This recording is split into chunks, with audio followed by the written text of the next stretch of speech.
Absolutely right. So in such a tight race, you had to guard against the misstep, and Carlton produced the misstep, didn't they? This was the game they just had to bank before they get to their decisive stretch. They left it on the table. They're on 12 wins. They still need one to finish off the job. And they've got Brisbane. Yeah, they've got Brisbane, Melbourne, Collingwood. So you've got to pick off one of those to make sure that you're part of it. But it was a significant misstep on Saturday night. No, it was really insipid, Jared. It was really insipid. I mean, most Carlton people would say that. And deep down, Vossi kept on talking about the contest.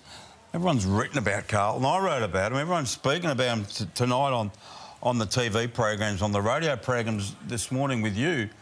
Carlton, front and screw on the weekend, let themselves down. And Adelaide, fantastic performance, which is another flip where we say, come on, Adelaide, why can't you do that more often? OK, because when you see them, they can beat teams, Adelaide, and they did.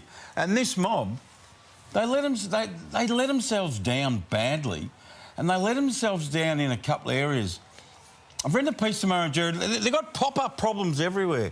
Like, I described it that water park. Did you take your kids to a water park where the water keeps going up? That's like Vossi. Problem there. Oh, we've got a problem there, problem there.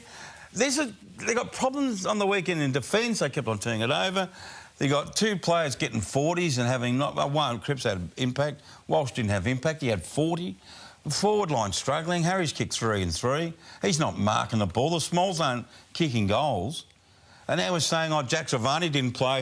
It had a psychological impact on the club. Well, if it did, how fragile is the team if Jack's not playing? I mean, that's just crap. Anyway, they lost it. They got themselves in the corner. They go to Brisbane on Sunday, away, and they're not going great on the road, Jared. And that's a sign of a good team winning on the road. And they had their chance and they blew it badly. Badly.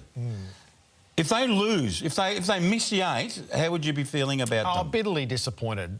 If you missed the 8 from, were they 8 and 2? They were 8 and 3, like St Kilda, 8 and 3. Yeah, no, it would be bitterly disappointing for all the work that's gone into it. I think we accept that they're a futures stock, who there might have been a moment for now, and that's going to play a major role in thwarting the capacity to do that. But you don't be missing your spot from here. Part of that futures that you talk about, and absolutely, I agree with you heaps. Part of your building your futures is playing a final at the MCG in front of 80,000. Even if you get beaten, it's getting out there and building up and running out there, and the expectations really high and the pressure's a lot higher. That's part of the building. You can't do that sitting on your ass after round 22 when you're 8-3 at the half. My God. I'll be tearing their hair out, the Blues.